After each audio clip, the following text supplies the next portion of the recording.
Hello, हाय, नमस्कार प्यारे साथियों, कैसे आप सब लोग? आशा करती हूँ आप सब लोग ठीक होंगे और अपनी-अपनी तैयारी भी अच्छे से कर रहे होंगे। मैं वंदना वर्मा आप सभी का स्वागत करती हूँ। तो हमारी जो क्लासेस चल रही हैं सीटेट ईवीएस के लिए पेपर 1 का, तो आज का जो टॉपिक है वो पोषक तत्व का है। ये सेकंड पार्ट है। इससे पहले हमने पोषक तत्व का एक पार्ट कंप्लीट कर लिया है। तो उसमें हमने देखा था उसमें प्रोटीन्स के विटामिन्स के बारे में हमने देखा है। तो उसमें हमने विटामिन के बारे में पूरी जानकारी प्राप्त कर ली है। अगर आपने वो वीडियो नहीं देखी तो चैनल पर जाएँ और उसको ज़रूर देख लें, ठीक है? तो आज जो हम बात करेंगे वो प्रोटीन और बाकी जितने हमारे पोषक तत्व हैं, जैसे प्रोटीन हो गया, फैट हो गया, कार्ब्स हो गए, हमारे जो खनिज हैं और रोग हैं उनकी कमी से और इनके जो स्रोत हैं, ये सारी चीज़ें आज हम इसमें कवर करेंगे। तो जो पोषक तत्व हैं कौन-कौन से हैं, पहले ये जान लेते हैं। कल वाली वीडियो में भी हमने ये शामिल किया था, आज भी थोड़ा बहुत पहले वाली वीडियो से इसको रिलेट करने के लिए। तो हमारे जो पोषक तत्व हैं वो एक कार्बोहाइड्रेट्स हैं, प्रोटीन, विटामिन्स, फैट, मिनरल्स, जल और फाइबर है। ये है हमारे पोषक तत्व हैं। तो हमारा जो विटामिन है पोषक तत्व वो तो कंप्लीट हो गया है कल। आज हम देखेंगे प्रोटीन, ठीक है? तो प्रोटीन के बारे में पढ़ेंगे। सबसे पहले हम प्रोटीन की जो संरचना है उसको देख लेते हैं। तो जो प्रोटीन की संरचना है वो कैसी, वो अमीनो एसिड से बने होते हैं। जो प्रोटीन की संरचना है वो किससे बनी होती है, तो अमीनो एसिड से बनी होती है। और यह एक नाइट्रोजन युक्त जटिल कार्बनिक यौगिक है। ये क्वेश्चन पूछा गया है आपका, ठीक है, आपके एग्जाम में। अमीनो एसिड से बनी हुई और नाइट्रोजन युक्त, ये ध्यान रखेंगे।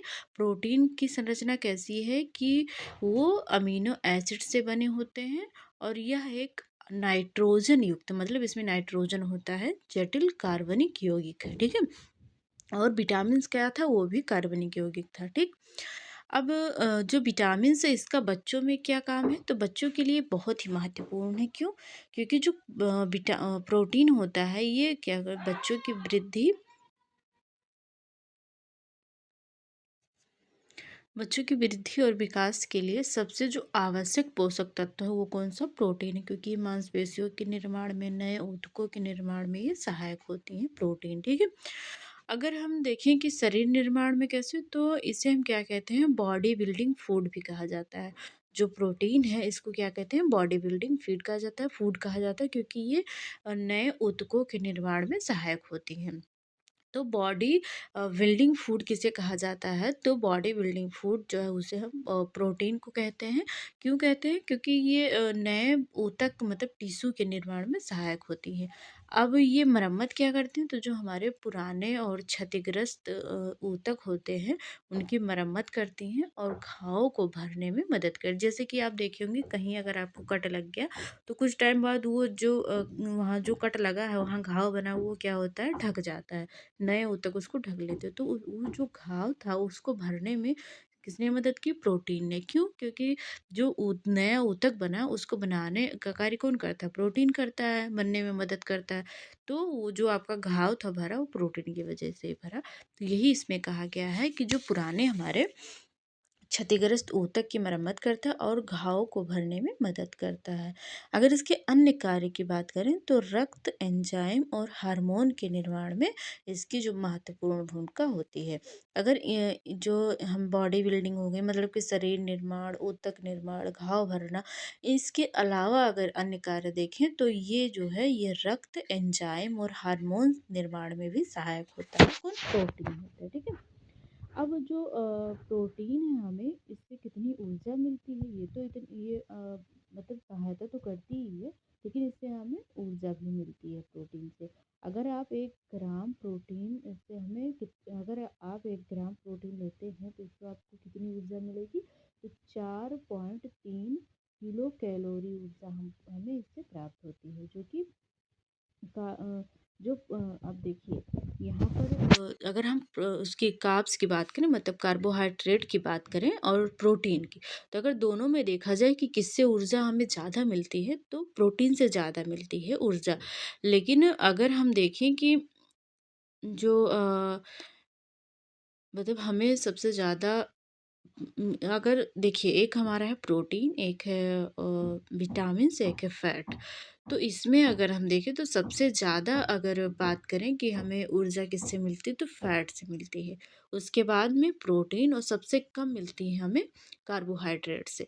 लेकिन हम क्या होता है कि अगर ये बात की जाए कि हमें शीघ्र ऊर्जा किससे मिलती है कि खाना खाए तुरंत हमें एनर्जी आ गई। तो जो हम खाना खाएँ उसमें जो कार्ब्स होता है वो हमें शीघ्र एनर्जी देता है। लेकिन जो ये हमारे फैट और प्रोटीन्स होते हैं ये क्या करते हैं हमें धीरे-धीरे एनर्जी हमें इनसे मिलती है। ठीक है? तो अगर ये पूछा जाए कि शीघ्र एनर्जी कौन देता है तो कार्ब्स देता है। सबसे ज़्यादा एनर्जी कौन देता है? फैट और मतलब सबसे ज़्यादा एनर्जी हमें किससे मिलती है? तो फैट से मिलती है। सबसे शीघ्र तो कार्बोहाइड्रेट से। अगर 1 ग्राम प्रोटीन आप खा रहे हैं तो आपको 4.3 किलो कैलोरी ऊर्जा प्राप्त होगी। अगर आप 1 ग्राम कार्बोहाइड्रेट्स ले रहे हैं तो 4 किलो कैलोरी ग्राम 4 किलो कैलोरी आपको ऊर्जा मिलेगी। और अगर 1 ग्राम वसा मतलब फैट आप ले रहे हैं 9.3 किलो कैलोरी ऊर्जा प्राप्त होगी। लेकिन शीघ्र ऊर्जा हमें किससे मिलेगी? तो कार्बोहाइड्रेट से मिलेगी। ठीक है? ये ध्यान रखेंगे आप। अगर हम दैनिक आवश्यकता की बात करें कि जो ऊर्जा हमें मतलब जो प्रोटीन है हमें कितनी लेनी चाहिए एक दिन में। तो जो मनुष्य का वजन होता है उसके हिसाब से वो क्या करता है प्रोटीन को लेता है। जैसे कि मान लीजिए आपका वजन है 65 केजी, ठीक है? तो आप एक दिन में 65 ग्राम प्रोटीन लेंगे। ये आपकी बॉडी के लिए रिक्वायर है कि आपको 65 ग्राम क्या करना है प्रोटीन लेना ही है। क्यों? क्योंकि आपका जो शरीर का वजन हो 65 केजी तो आपके वजन के हिसाब से ही आपको प्रोटीन लेनी पड़ती है। तो वही इसमें बताया गया है दैनिक आवश्यकता में एक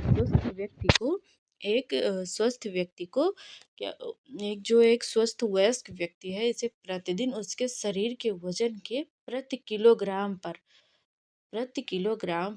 0.8 से 1 ग्राम प्रोटीन की आवश्यकता होती है।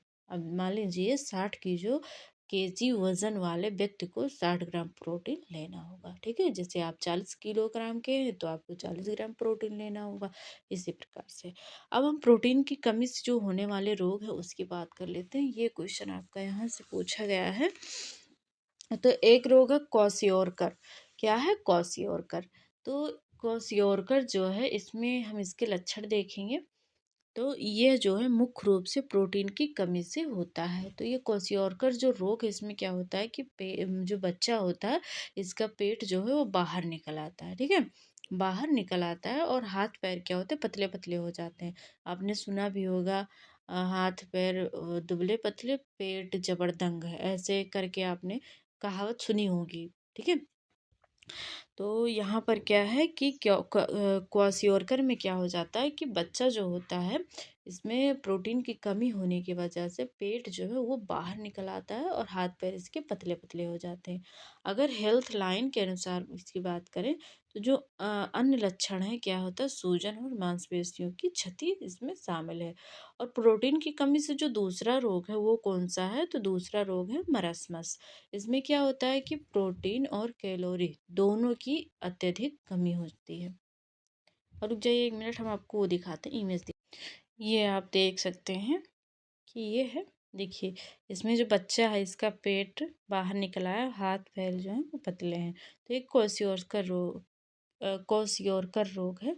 ये जब प्रोटीन की मात्रा यहाँ पर देख सकते हैं जो प्रोटीन की मात्रा कम और कार्बोहाइड्रेट से मिलने वाली ऊर्जा पर्याप्त हो तो इस स्थिति में क्वाशियोरकर रोग हो जाता है। इस पोषण अभाव रोग के कारण बच्चे का पेट मटके की तरह विकसित हो जाता है। तो ये क्वाशियोरकर रोग है। अब हम मरासमस की बात करते हैं तो इसमें क्या होता है कि प्रोटीन और कैलोरी दोनों की अत्यधिक कमी के कारण होता है। जब बच्चे को काफ़ी टाइम तक ना तो प्रोटीन मिलती है और ना ही कैलोरी मिलती है।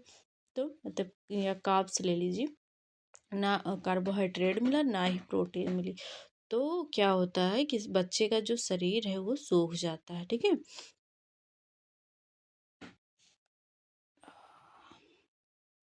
इसमें क्या होता है जब लंबे समय तक आप ये देख सकते हैं कि बच्चे का जो शरीर है ये लकड़ी की तरह हो गया ऐसा लग रहा है ढांचा बैठा हुआ है पूरा कंकाल।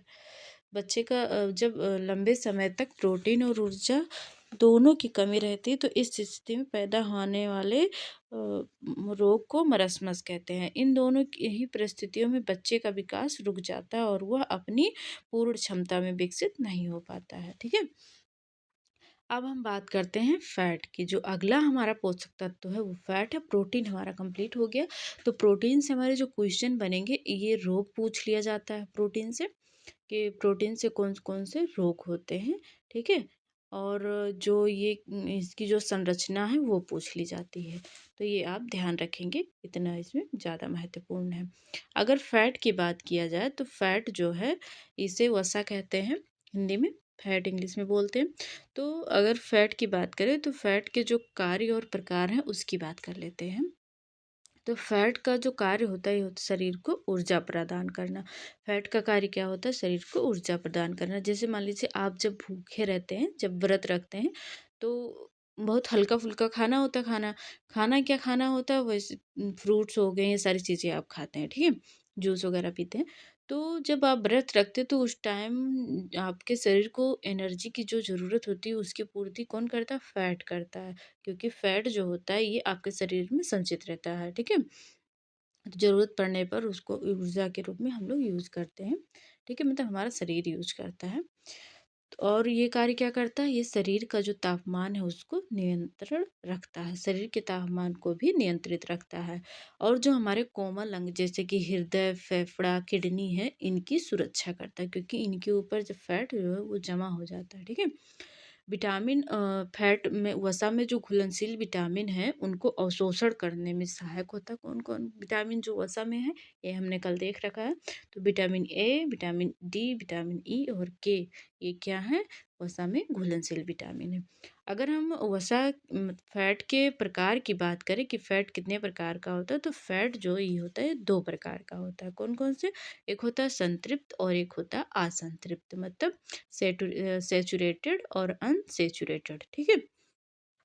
अब सेचुरेटेड या संतृप्त जो वसा है, ये क्या है कि जब हम आप कमरे के तापमान पर फैट को रखें और वो जम जाए, तो वो क्या है? सेचुरेटेड है, मतलब संतृप्त वसा है। जैसे कि घी हो गया, डालडा हो गया, नारियल का तेल हो गया, तो ये हमारे संतृप्त संतृप्त वसा में आएंगे। कैसे आप पहचानेंगे कि ये संतृप्त है कि असंतृप्त है? अगर आप रूम टेम्परेचर पर फैट को रखते हैं, जैसे कि तेल, घी, डालडा, ये सारी चीज़ें, अगर वो जम जा रहा है तब तो संतृप्त में आ जाएगा, अगर नहीं जम रहा तो असंतृप्त में आ जाएगा। ठीक है। तो असंतृप्त वसा जो है वो जो तरल रहती हैं, जैसे सरसों का तेल हो गया और अन्य वनस्पतिक तेल, सरसों का तेल, मूंगफली का तेल, तिल का तेल, तो ये सारे जो हैं अगर आप इसको रूम टेम्परेचर पर रखते हैं तो ये क्या है? जमते नहीं है। ठीक है। तो ये क्या है? असंतृप्त वात असंतृप्त जो है ये क्या है? वसा है। अब हम बात करते हैं जल की। तो जो जल है, वाटर, इसका हमारा शरीर में क्या काम है? ठीक है। तो वाटर जो है ये, मतलब जल जो है हमारे शरीर के बाहर का लगभग 65 से 70% जो हिस्सा है वो पानी का होता है। ठीक है। और ये क्या करता है कि हमारे शरीर का जो तापमान है उसको संतुलित रखता है, और जो जैविक रासायनिक क्रियाएं हैं और शरीर से अपशिष्ट पदार्थ, मतलब जो वेस्ट मटेरियल है उसको बाहर निकालने में मदद करता है। जैसे कि जब आप यूरिन निकालते हैं तो उसमें भी अमोनिया, यूरिया और बहुत सारी चीज़ें होती हैं गंदगी, जो उसके हमारे शरीर की गंदगी जो है वो उसके साथ निकल जाती हैं। तो जल का कार्य क्या होता है कि शरीर से जो अपशिष्ट पदार्थ हैं उसको बाहर निकालने में मदद करता है, और हमारे जो शरीर का तापमान है उसको क्या करता है? संतुलित रखता है। अब हम अगर फाइबर की बात करें, रेशे की, ठीक है, तो ये क्या करता है? इसका क्या कार्य है हमारे शरीर में? तो फाइबर की कमी और लक्षण। शरीर में फाइबर की कमी होने पर कई तरह के स्वास्थ्य संबंधी समस्याएं हो जाती हैं, जैसे कब्ज, ठीक है, मल त्याग में कठिनाई होना। इसका सबसे प्रमुख संकेत है ब्लड शुगर में उतार चढ़ाव।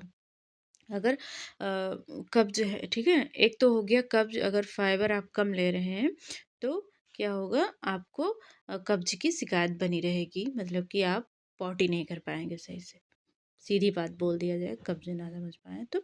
दूसरा है कि ब्लड शुगर में उतार चढ़ाव। अगर आपके शरीर में फाइबर की कमी है तो जो हमारा ब्लड शुगर है उसमें उतार चढ़ाव आता रहेगा। जिससे क्या होगा कि भोजन जल्दी पच जाता है। फाइबर की कमी से भोजन जल्दी पच जाता है, जिससे ब्लड शुगर लेवल तेजी से बढ़ सकता है। ठीक है।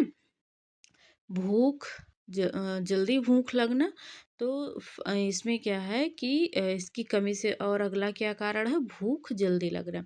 तो फाइबर युक्त भोजन आपको देर तक भरा हुआ महसूस कराता है। इसकी कमी से बार बार भूख लगती है। अगर आपके अंदर फाइबर की कमी है तो आपको बार बार भूख लगेगी, लेकिन आपने अगर पर्याप्त मात्रा में फाइबर ले रखा है तो आपका जो शरीर है वो भरा भरा लगेगा, मतलब ऐसा लगेगा कि हाँ, मुझ में एनर्जी है। ठीक है। अब थकान महसूस होना, ये भी क्या है, फाइबर की कमी से हमें महसूस होता है। पाचन धीमा होने और ऊर्जा के सही वितरण ना होने के कारण सुस्ती आ जाती है। थकान क्यों महसूस होता है, जब पाचन हो जो है वो क्या हो, धीमा हो, और जो हमारे शरीर में ऊर्जा है उसका सही वितरण नहीं होने के कारण सुस्ती आ जाती है। ठीक है। अब जो पाचन हमारा है, फाइबर है, ये पाचन में सहायक। ठीक है। तो एक तो हो गया कमी से जो शिकायत है वो। अब ये किस किस में चीज़ में सहायक है इसकी बात कर लेते हैं। तो ये क्या है, ये पाचन में सहायक है। नियमित मल त्याग, यह मल को भारी और नरम बनाता है, जिससे वह आंतों से आसानी से गुजरता है। अब जब उसमें कमी हो जाएगी फाइबर की, तो क्या होगा कि ये जो मल है, मतलब पॉटी है, वो आसानी से बाहर नहीं निकलेगी। ठीक है। स्वस्थ आंत, यह आंत के अच्छे बैक्टीरिया के लिए भोजन का काम करता है। ठीक है। कोलेस्ट्रॉल में कमी, घुलनशील फाइबर शरीर में खराब कोलेस्ट्रॉल को कम करने में मदद करता है। जो फाइबर होता है हमारे शरीर में, जो घुली फाइबर होती है वो क्या करती है कि जो शरीर के अंदर खराब कोलेस्ट्रॉल होती है उसको कम करने में मदद करती है। अब फाइबर के स्रोत कौन कौन से हैं इसको हम देख लेते हैं। तो फाइबर के हमारे स्रोत हैं हरी पत्तेदार सब्जियां जैसे पालक, मेथी, ब्रोकली, पत्ता गोभी, ये क्या है, फाइबर के उत्कृष्ट, मतलब कि अच्छे स्रोत हैं। फल में अगर हम देखें तो अमरूद सबसे अधिक फाइबर वाला फल, अगर कोई देखा जाए तो अमरूद है। सेब छिलके सहित अगर आप सेब को खा रहे हैं तो उसमें फाइबर आपको मिलेगा। नाशपाती और पपीता। दालें और फलियां जैसे राजमा, मसूर की दाल, चना और मटर, ये सारे क्या हैं, फाइबर युक्त हैं। अब हम अनाज की अगर बात करें तो इसमें ओट्स, दलिया, जैसे ओट्स, जई, दलिया और साबुत गेहूं का आटा। ठीक।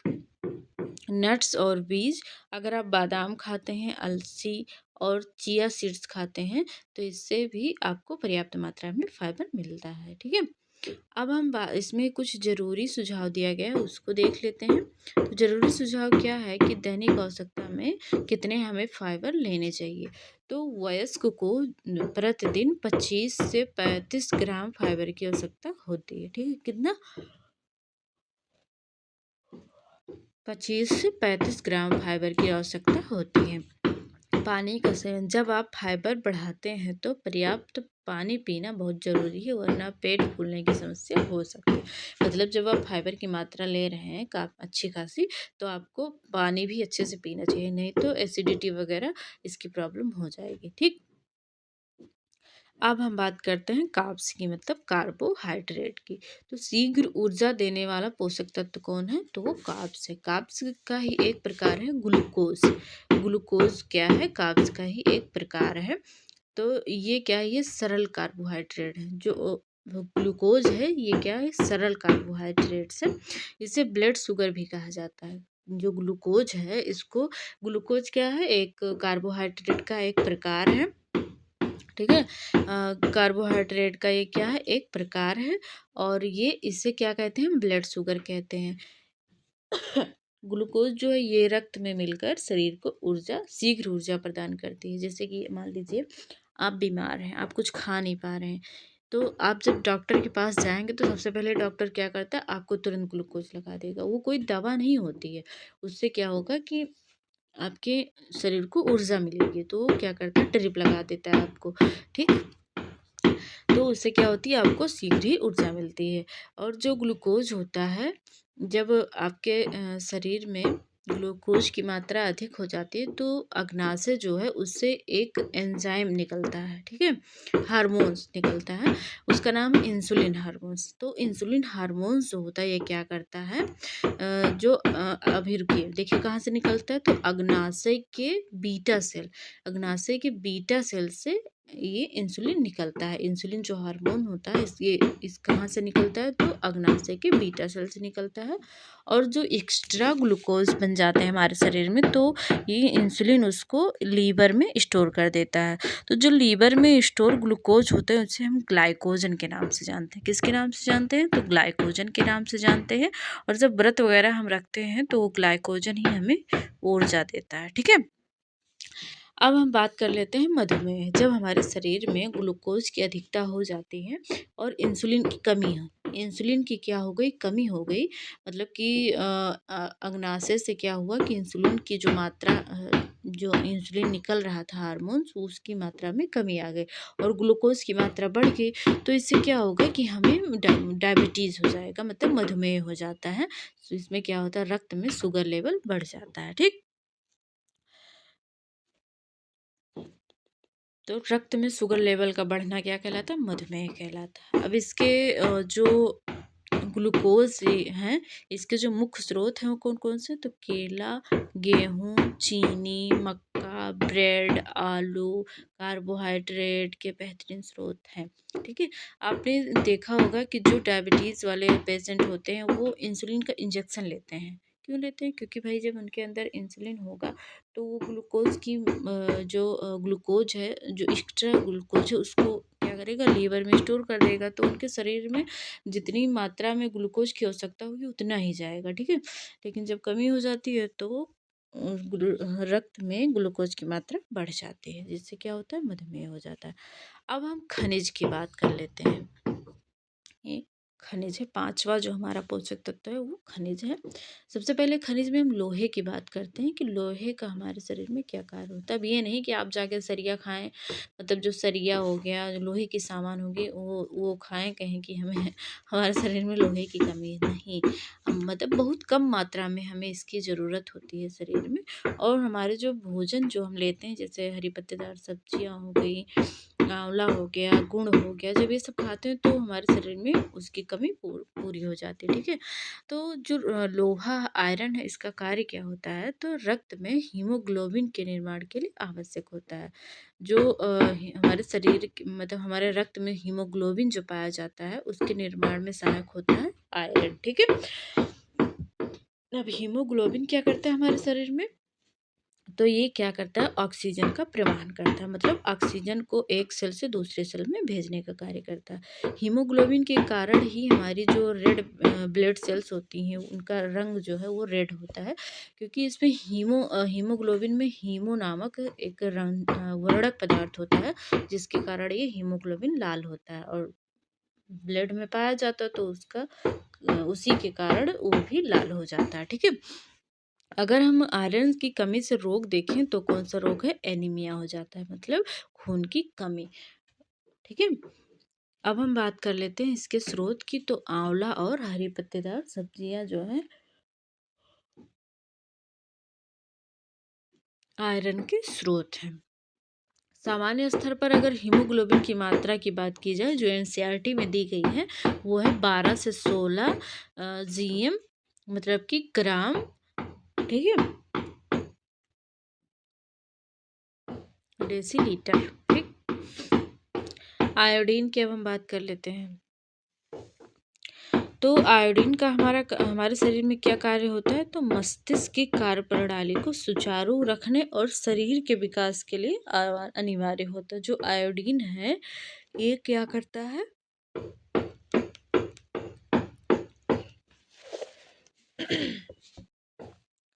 आयोडीन जो है ये क्या करता है, मस्तिष्क की जो कार्य प्रणाली है उसको सुचारू रखने और शरीर के विकास के लिए क्या होता है, आवश्यक होता है। अगर आयोडीन की कमी से देखा जाए कि कौन सा रोग होता है, तो घेघा, जिसे हम ग्वाइटर बोलते हैं, ये हो जाता है। अब ग्वाइटर से प्रभावित कौन सा अंग होता है, तो जो गला है वो प्रभावित होता है। और आयोडीन जो है इसकी कमी से क्या होता है, जो ग्वाइटर जो है ये गले गला प्रभावित होता है, तो हमारी जो थायराइड ग्लैंड है वो कहाँ पाई जाती है, गले में पाई जाती है, तो वो उसमें सूजन आ जाता है। ठीक है, बच्चों में इसकी कमी से बौनापन की समस्या हो सकती है, क्योंकि ये क्या है कि शरीर विकास के लिए भी अनिवार्य है। अगर बच्चों में आयोडीन की कमी हो गई तो उनमें बौनापन हो सकता है, मतलब उनकी जो शारीरिक वृद्धि है वो रुक सकती है। ठीक है, अब हम बात कर लेते हैं स्रोत। जो आयोडीन है इसके स्रोत कौन कौन से, तो सी फूड। सी फूड में क्या होता है कि आयोडीन युक्त होते हैं वो। ठीक है, अब हम अगले खनिज की बात करें कैल्शियम की, तो कैल्शियम क्या करता है, दांत और हड्डी के निर्माण में सहायक होता है और यह रक्त का थक्का जमाने में भी मदद करता है कैल्शियम। अगर इसके स्रोत की बात की जाए तो पनीर, दही, दूध, पालक, मेथी और संतरा, ये क्या है, कैल्शियम इसमें होता है। अब आपका क्वेश्चन जो ये ऐसे नहीं पूछा जाएगा कि हाँ इसमें कैल्शियम पाया जाता है, इसमें आपको कहानी की तरह क्वेश्चन दिया जाएगा। आपका क्वेश्चन एक था कि रमा और रीता दो फ्रेंड थे। रमा क्या करती थी, पिज्ज़ा बर्गर ये सारी चीज़ें खाती थी, और जो मैंने क्या नाम बताया, रमा और कोई भी ले लीजिए, एक्स वाई ले लीजिए। एक्स जो है वो खाना, जो वो खाने में क्या करती थी, पिज्ज़ा बर्गर ये सारी चीज़ें ज़्यादा खाती थी, और जो मतलब वाई थी वो क्या करती थी, घर के खाने जैसे हरी पत्तेदार सब्जियाँ, आंवला, गुड़ ये सारी चीज़ें खाती थी। तो अभी इसमें क्या हुआ कि हाँ, तो वो क्या करती थी, जो एक्स ये सारी चीज़ें खाती थी, पिज्ज़ा बर्गर ये सारी चीज़ें, और वो खाती थी हरी पत्तेदार सब्जियाँ, दूध ये सारी चीज़ें। तो उसमें ये पूछा गया था कि इनमें से किसमें एनीमिया मतलब हो सकती है, किसको एनीमिया रोग होगा। तो जो एनीमिया मतलब कि खून की कमी, तो किसके कारण खून की कमी होती है, तो होती है आयरन की कमी से होती है एनीमिया। एनीमिया होती है जब हमारे शरीर में आयरन की कमी हो जाती है। तो भाई कौन खाना सॉरी मतलब आयरन हमें किससे प्राप्त होता है, गुड़ से, आंवला से, हरी पत्तेदार सब्जियों से। तो ये सारी चीज़ें कौन नहीं खा रहा था, एक्स नहीं खा रहा था, तो उसको ये सारे रोग होंगे। ठीक है, तो इस प्रकार आपके क्वेश्चन पूछे जाते हैं, ना कि ऐसे आपको डायरेक्ट क्वेश्चन नहीं मिलेगा कि हाँ ये है। लेकिन ये चीज़ें जब आप पढ़े रहेंगे और आपको पता रहेगा कि किस चीज़ का स्रोत क्या है, तब आप क्वेश्चन अच्छे से सॉल्व कर सकते हैं। चलिए, बैटरी भी ख़त्म होने वाली है, जल्दी जल्दी अपना पूरा कर लेते हैं, थोड़ा सा बचा है। अब हम बात करते हैं कैल्शियम। तो कैल्शियम की जो स्रोत हैं वो है पनीर, दही, दूध, पालक, मेथी और संतरा। अब हम देखते हैं सोडियम मतलब नमक। तो इसका कार्य क्या है, तो शरीर में अम्ल और क्षार का संतुलन बनाए रखना तथा रक्तचाप को नियंत्रित करता है। जो ब्लड प्रेशर है उसको नियंत्रित करने का कार्य कौन करता है, नमक करता है। तो सोडियम क्लोराइड बोलते हैं, NaCl। ठीक है, खनिजों की कमी से शरीर में कई गंभीर रोग और विकार हो सकते हैं। इसमें कुछ जो प्रमुख हैं हमने तो देख ही लिए और आगे सारे, लेकिन थोड़ा बहुत और देख लेते हैं। ठीक है, क्या क्या हो सकते हैं। तो हमने देखा कि आयरन की कमी से होता है एनीमिया। ठीक, तो इसके लक्षण क्या हैं, लक्षण ये हैं कि शरीर में हीमोग्लोबिन कम हो जाता है। जब लोहे की कमी होगी तो शरीर में हीमोग्लोबिन की कमी हो जाएगी और थकान व कमजोरी महसूस होती है। और जब हीमोग्लोबिन का मतलब जब कम होने लगता है तो शरीर में दर्द भी बहुत होता है, बहुत ज़्यादा दर्द होता है। ठीक है, आयोडीन की कमी से होता है घेघा, हम सभी पढ़ चुके हैं इसीलिए मैं जल्दी जल्दी बता रही हूँ। इसमें क्या होता है कि हमारी गर्दन की जो थायराइड ग्रंथि है उसमें सूजन आ जाती है और बच्चे में बौनापन होता है, क्योंकि उनकी शारीरिक वृद्धि रुक जाती है, मानसिक मंदता भी हो सकती है। कैल्शियम की कमी से कैल्शियम जो है ये, इससे क्या होता है कि हमारे दांत और हड्डियां जो है मजबूत होती हैं, लेकिन जब इसकी कमी हो जाती है तो हड्डियां और दांतें कमज़ोर हो जाते हैं, जिसे क्या कहते हैं, हाइपोकैल्सीमिया कहते हैं। जब हमारी हड्डी और दांत कमज़ोर हो जाते हैं तो उस स्थिति में उसको क्या कहा जाता है, हाइपोकैल्सीमिया कहा जाता है। वयस्कों में यह ऑस्टियोपोरोसिस, ठीक है, हड्डियों का भुरभुरा होना, मतलब कि थोड़ा अगर थोड़ी भी तेज़ से किसी को दबा दिया जिसमें इसकी कमी है, मतलब कि ऑस्टियोपोरोसिस है, तो उसकी हड्डियों का चूरा बन जाएगा, मतलब कि टूट जाएगी हड्डी अगर आप थोड़ा भी तेज़ से उसको दबा दिए तो। ठीक है, तो ये ध्यान रखेंगे कि ऑस्टियोपोरोसिस किस में होता है, तो वयस्कों में होता है। ठीक है, और हड्डी और दाँत का कमज़ोर होना क्या कहलाता है? तो हाइपोकैल्सीमिया कहलाता है। और हड्डियों का भुरभुरा होना ये क्या कहलाता है? ऑस्टियोपोरोसिस होता है। ठीक है? अगर नमक की देखी जाए कि नमक की कमी से क्या होता है, तो हाइपोनोट्रेमिया हो सकता है। इसके लक्षण क्या हैं? सर में दर्द, भ्रम, मांसपेशियों में ऐंठन, शरीर गंभीर मामले में दौरे पड़ना। अब पोटेशियम है, तो पोटेशियम की कमी से हमारी मांसपेशियां जो हैं वो कमज़ोर हो जाती हैं, लकवा जिसे हम पैरालिसिस बोलते हैं, और हृदय की जो धड़कन है वो असामान्य हो जाती है। ठीक है? फास्फोरस की कमी से क्या होता है? दांत के जो स्वस्थ हैं वो खराब हो जाते हैं, हड्डियां भी कमज़ोर हो जाती हैं, क्योंकि कैल्शियम और फास्फोरस जो है ये हड्डी और दांत को मजबूत बनाते हैं। अगर जिंक की बात की जाए तो ये है रोग प्रतिरोधक क्षमता को बढ़ाता है। अगर इसकी कमी हो गई तो इससे क्या होगा कि रोग प्रतिरोधक जो क्षमता है वो कमज़ोर हो जाती है। हमारे शरीर में जो घाव हो गया है वो देरी से भरते हैं और बाल भी झड़ने की समस्या आ जाती है। मैग्नीशियम अगर इसकी कमी हो गई तो भूख नहीं लगती है, थकान और गंभीर स्थिति में मांसपेशियों में ऐंठन हो सकती है। अब महत्वपूर्ण जानकारी अगर हम ले लें यहाँ पर कि हमारा जो सामान्य ब्लड प्रेशर वो एक स्वस्थ व्यक्ति का कितना होना चाहिए, ये क्वेश्चन पूछा गया आपके एग्जाम में। तो 120/80 mmHg होता है। ठीक है? इंसुलिन हार्मोन्स कहाँ से स्रावित होता है? तो पेनक्रियाज के बीटा सेल से ये स्रावित होता है। और इसका कार्य क्या है? तो इसका कार्य है कि ब्लड में ग्लूकोज की मात्रा को नियंत्रित करना। ठीक है? और ये क्या करता है? ग्लूकोज को ग्लाइकोजन के रूप में कहाँ संग्रहित करता है? तो लीवर में। ठीक।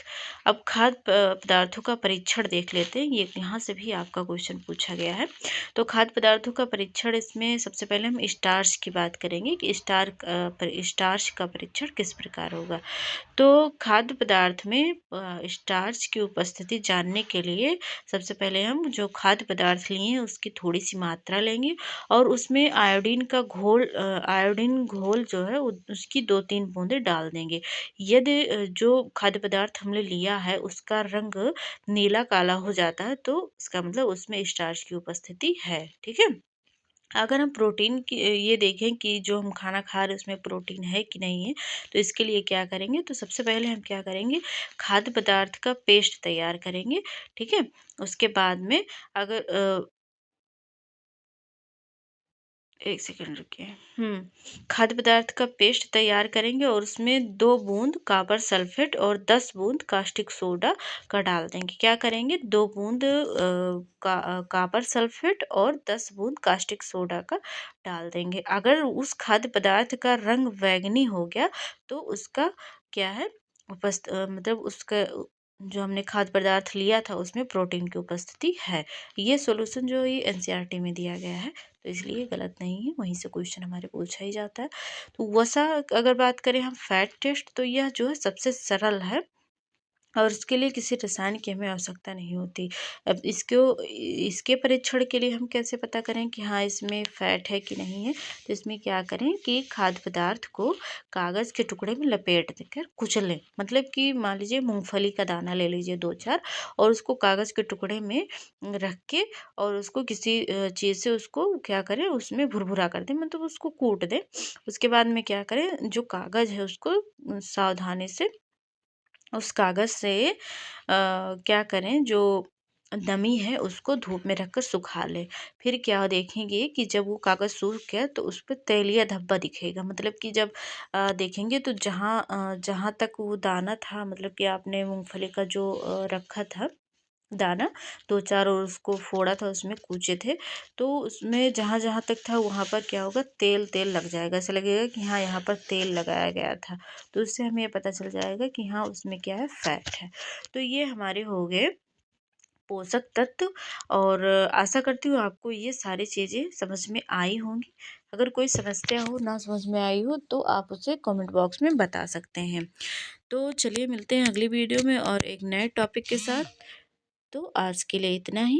ठीक है? आज थोड़ी सी वीडियो लंबी हो गई क्योंकि हमने पूरा कवर कर लिया अपना, जिसमें हमने क्या क्या देखा? प्रोटीन, विटामिन विटामिन तो हो गया था, प्रोटीन, कार्बोहाइड्रेट, फैट, फाइबर, खनिज, ये सारी चीज़ें हमने देखी है।